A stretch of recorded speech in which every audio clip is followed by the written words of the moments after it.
Assalamu alaikum, dear students. Today I want to talk about reading comprehension and answering questions and writing a précis. Now, first of all, you need to know what reading comprehension is. Reading comprehension is basically an exercise to see whether you have understood the passage that has been given for reading comprehension. We'll start with the meaning of the word comprehension. The word comprehension comes from the word comprehend. And to comprehend means to understand. So basically, a reading comprehension exercise checks your understanding of the passage, the given passage.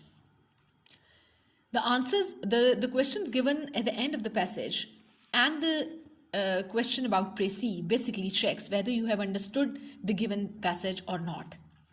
So, when you're answering questions, you have to keep in mind that you have to write your answers in a way that clearly tells that yes, you have understood the passage, you have understood the meaning of the passage, and you can convey that meaning in your own words. Now, one thing is very, very important that students normally do not care about. Reading comprehension exercises are to be answered in your own words. Only then somebody can say that yes, you have understood the passage. What if I tell you a story and ask you to reproduce it for me, showing that you have understood the story? How would I know that you have understood the story if you only read the story again from me, from the same source where I read it to you? अगर आप story को वहीं से जहाँ से मैंने आपको पढ़ के सुनाई है एज इट इज़ पढ़ के सुना देंगे तो मुझे समझ नहीं आएगी कि आपको स्टोरी समझ आई है या नहीं. बट टू शो मी कि आपको स्टोरी समझ में आ गई है, आप उसको अपने वर्ड्स में रिप्रोड्यूस कर सकेंगे तो मैं समझूंगी कि आपको ये जो मैंने स्टोरी सुनाई है पढ़ के कहीं से वो आपको समझ आ गई है. Same is the case with reading comprehension. If you only copy down the answers from the passage, then that doesn't show to the examiner whether you have understood the passage or not. अगर आप अपने answers को copy करते हैं given passage में से और as it is लिख देते हैं तो फिर इससे किसी को नहीं पता चल सकता कि आपको पैसेज समझ आया या नहीं.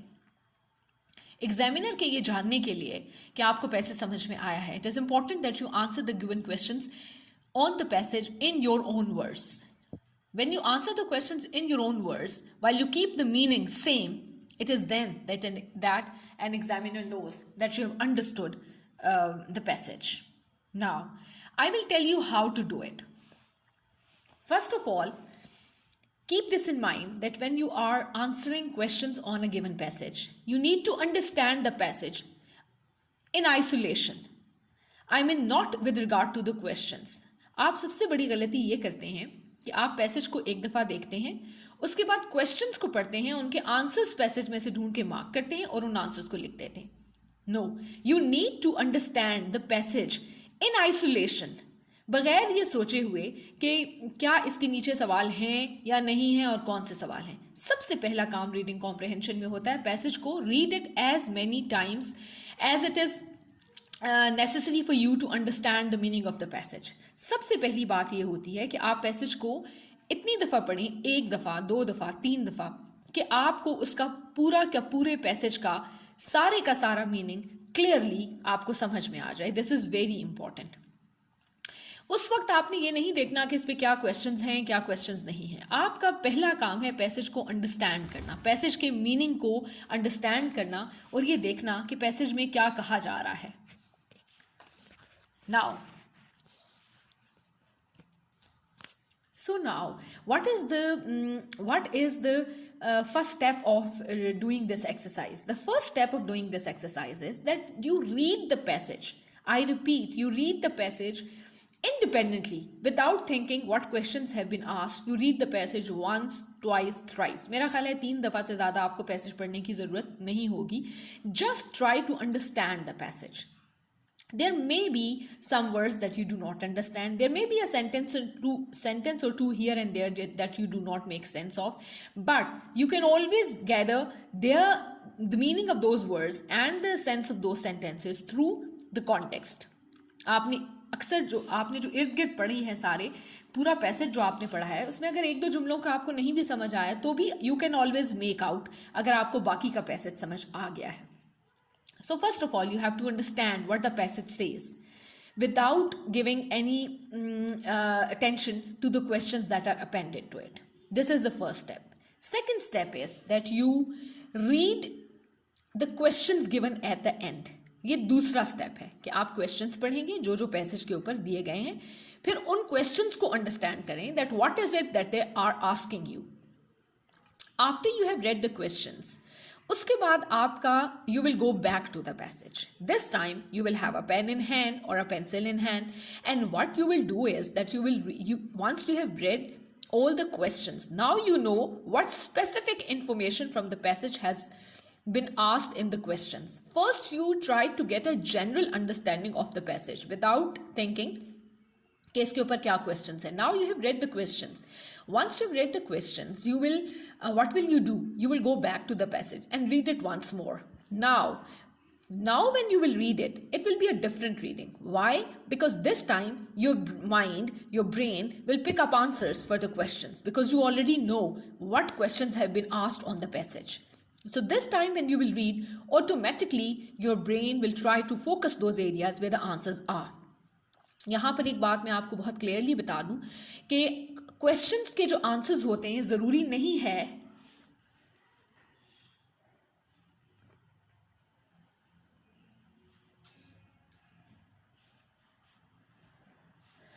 ज़रूरी नहीं होता कि क्वेश्चन के answers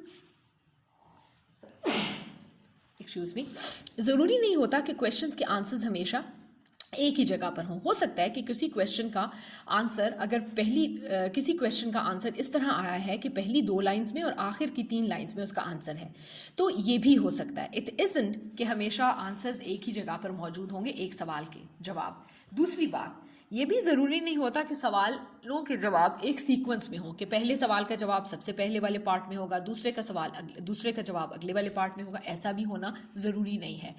answers can be anywhere in the passage. So when you will read the questions and afterwards when you read the answers, I mean the passage, what happens, your brain picks out that information, that specific information this time that is needed for answering the questions. आपने ये भी कर लिया. Now will come to stage 3. Stage 3 ये है कि आप हर question को पढ़ें, यानी अब आपने पहले सारे क्वेश्चंस पढ़े थे, उनको अंडरस्टैंड किया था और पैसेज को दोबारा पढ़ा था. थर्ड स्टेज में आप पहला क्वेश्चन पढ़ेंगे. सबसे पहले the first question. You will read the first question and see where the answer is in the passage. जहां जहां आपको लगेगा कि इस क्वेश्चन का आंसर यहाँ है, you will simply mark those areas, marking number 1 on them, showing कि ये क्वेश्चन नंबर 1 का आंसर यहाँ है. इसी तरह आप सेकंड क्वेश्चन पढ़ेंगे, उसके आंसर्स को मार्क करेंगे, थर्ड पढ़ेंगे, उसके आंसर्स को मार्क करेंगे, and so on and so fourth. Now, when you have answered all the you have marked all the questions or all the answers in the passage, what will you do next? Now is the time to write answers down. Now, this is what is going to reach examiner. आपने पहले जो कुछ किया है वो examiner के पास नहीं गया. एग्जामिनर के पास आपका अब होने वाला काम जाएगा. So what are the things to take care of? The first thing that you have to take care of is that the answer should be completely, entirely in your own words. मैं आपको बताऊंगी कि questions को आप answers को passage को समझते हुए भी आप क्यों आंसर्स को अपने वर्ड्स में नहीं कर सकते स्टूडेंट्स आमतौर पे. The problem is that when you are asked to do something in your own words, what you do, which you normally do is कि आप लोग उसको 1-2-3 लफ्ज़ वहाँ से पढ़ते हैं पैसेज में से, फिर उन 2-3 लफ्ज़ों को अपने लफ्ज़ों में बनाते हैं, फिर 2-3 लफ्ज़ वहाँ से पढ़ते हैं, फिर उनको, या एक जुमला वहाँ से पढ़ते हैं उसको अपने लफ्ज़ में बनाते हैं, फिर एक जुमला पढ़ते हैं उसको अपने लफ्ज़ में. ऐसे नहीं होता. This is not writing in your own words. क्योंकि जब आपने वहाँ से वही बात पढ़ ली तो आपको लगेगा कि you do not have another way of saying it, and whatever you will convert into your own words will be very close to what you have read in the passage. So what will you do? What you'll do is कि आप सबसे पहला question लिखेंगे paper पे अपने answer sheet में. ये बात भी बहुत ज़रूरी है. स्टूडेंट्स नॉर्मली क्वेश्चंस नहीं लिखते और सिर्फ आंसर्स लिखते हैं. मैं हमेशा उनको कहती हूँ कि कितनी देर लगती है क्वेश्चन लिखने में. It's normally 1 sentence or hardly 2 sentences. So please do not shy away from writing questions. First of all, you will write first question on your answer sheet. Now, what will you do? You will read its answer from the passage. आपने mark किया हुआ है already कि question 1 का answer कहाँ कहाँ है, आप पैसेज को अच्छी तरह अंडरस्टैंड कर चुके हैं, आप पैसेज को कम से कम भी 5 टाइम्स बाय दिस टाइम आप उसको 5 दफ़ा पढ़ चुके हैं. So it shouldn't be anything unknown और अनफेमिलियर टू यू. आपने पैसेज, आपने क्वेश्चन लिखा आंसर शीट के ऊपर, आपने आंसर को पेपर में से पढ़ा जहां जहां आपने मार्क किया हुआ था कि इसका आंसर मौजूद है, और उसके बाद you will simply keep the paper away. आप पेपर को उल्टा करके रख दें साइड पे. Now you're not going to, once you have read the answer from the passage that you have marked for question 1, आपने एक दफ़ा पढ़ लें, 2 दफ़ा पढ़ लें, जब आपको समझ आ जाए कि हाँ क्वेश्चन 1 का आंसर मुझे अच्छी तरह समझ आ गया, then put the paper away. You will not look at the paper unless you have written down the answer of question 1. उससे ये होगा कि आप जो कुछ लिख रहे होंगे वो मोस्टली आपके अपने लफ्ज़ होंगे, उनका तरीक़ाकार, उनको लिखने का, उनकी सेंटेंस कंस्ट्रक्शन, सेंटेंस स्ट्रक्चर सारा आपका अपना होगा, वर्ड्स आपके अपने होंगे. नॉर्मली होता ये है कि स्टूडेंट्स आधा जुमला देखते हैं वहाँ से, फिर आधा खुद लिखते हैं, फिर आधा. उस तरह नहीं होता. उस तरह you are in a way, in one way और the other you are copying down from the passage. तो मैंने आपसे कहा जो रिजल्ट होगा, जो आंसर होगा, that will be very close to the original. तो ये आपने नहीं करना. आपने पेपर को उल्टा करके साइड पे रख देना है. आंसर आपको पता है कि क्या है, आप सिंपली उसको जिस तरह भी आपको समझ आया है उस तरह लिखें in your own words, as if you are explaining that answer to somebody. जैसे कि आप किसी को आंसर समझा रहे हैं, तो उस तरह आपने लिख लिया. फिर दूसरा क्वेश्चन लिखा, उसको भी इसी तरह किया. तीसरा लिखा, उसका भी आंसर पेपर में से पढ़ा, फिर पेपर को साइड पे रख दिया. ये बहुत इंपॉर्टेंट प्रैक्टिस है जो आपने करनी है.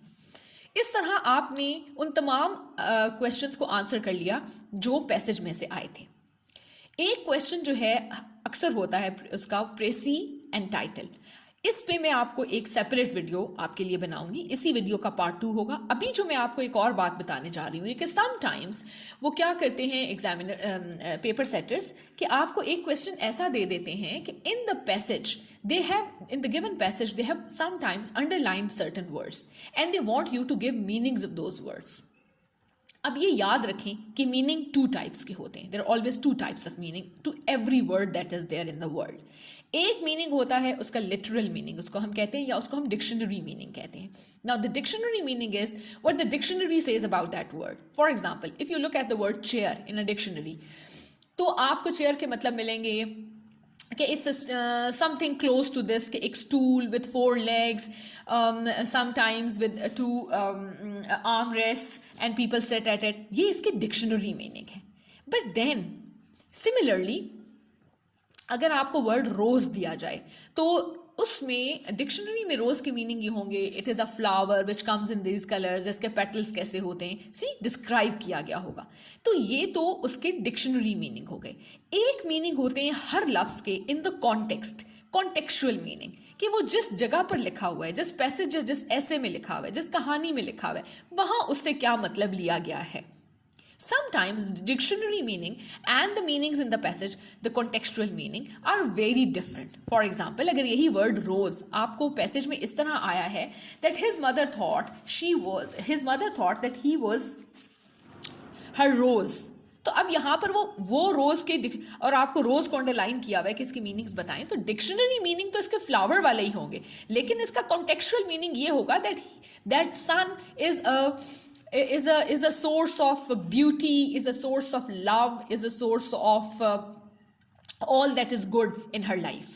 That is the contextual meaning. अगर तो आपको क्वेश्चन ये दिया गया हो, right the meanings of these words, ये ना कहा गया हो कि give the literal meanings of these words या डिक्शनरी मीनिंग या कॉन्टेक्चुअल मीनिंग, तो फिर आपके पास फ्रीडम है कि आप कौन सा भी लिख दें मीनिंग.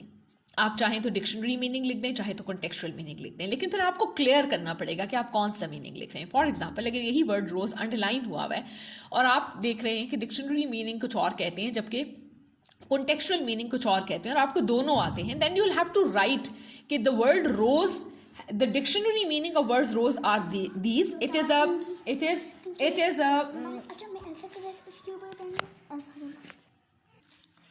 तो आप क्या करेंगे कि आप क्लियरली लिखेंगे दैट द डिक्शनरी मीनिंग और the literary meaning of word rose are this, while it is used in this sense or in this meaning in the context of the passage. ठीक है। अगर आपको इन दोनों मीनिंग्स में से कोई एक मीनिंग आता है, डिक्शनरी मीनिंग आता है लेकिन कॉन्टेक्चुअल नहीं आता, या कॉन्टेक्चुअल आता है और डिक्शनरी नहीं आता, कुछ वर्ड्स ऐसे भी होते हैं जो आपको डिक्शनरी मीनिंग उनका नहीं आता होता, they are unknown and unfamiliar words for you, but when you read the passage you can have an idea कि अच्छा इस लफ्ज़ का मतलब ये हो सकता है। फॉर एग्जाम्पल, अगर आपको एक वर्ड आ जाता है कि he drank a glass of champagne, now you don't know what champagne is, तो आपको चूंकि ड्रिंक करने का साथ लिखा हुआ है ड्रिंक, ही ड्रैंक, तो आपको लगेगा कि ये कोई ड्रिंक है, कोई पीने की चीज़ है। नाउ तो आप कॉन्टेक्स्ट से मीनिंग भी निकाल सकते हैं, कॉन्टेक्चुअल मीनिंग भी निकाल सकते हैं। तो इस तरह आपको अगर कॉन्टेक्चुअल मीनिंग समझ में आ रहा है कुछ ना कुछ, तो आप जब लिखेंगे और आपको डिक्शनरी मीनिंग नहीं आता, आपके लिए नया है लफ्ज़, तो फिर आप ये नहीं लिखेंगे दैट द आंसर में कि that the meaning of the word is this, जो कि कॉन्टेक्चुअल मीनिंग आप दे रहे हैं। आप लिखेंगे the contextual meaning of the word is this, क्योंकि अगर आप लिख देंगे the meaning of word is this, तो नॉर्मली मीनिंग का वर्ड हम कॉन्टेक्चुअल नहीं लेते बल्कि डिक्शनरी लेते हैं। जब आप लिखेंगे the meaning of the word is this, तो वो एग्जामिनर उसको लिटरल मीनिंग समझेगा, जो कि लिटरल मीनिंग नहीं है, कॉन्टेक्चुअल है, तो आपका मार्क डिडक्ट हो सकता है, वो काट सकता है आपके नंबर। तो इसलिए आप अगर कॉन्टेक्चुअल मीनिंग दे रहे हैं और डिक्शनरी मीनिंग नहीं दे रहे फॉर एनी रीज़न, तो आप साथ लिखेंगे that the meaning of this word from the context is this, क्या ये कि the contextual meaning of this word is this.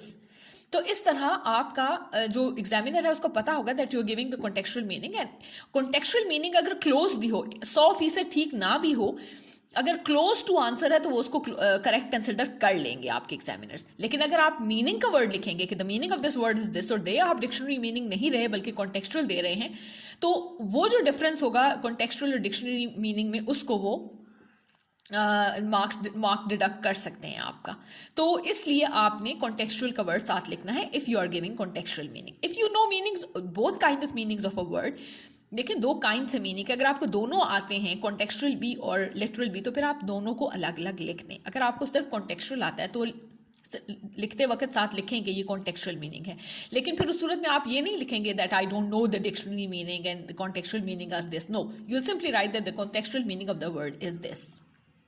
इसी तरह अगर आपको किसी का लिटरल मीनिंग आता है लेकिन कॉन्टेक्चुअल नहीं आता, तो आप लिटरल आप यही लिखें that the word means this, this word means this.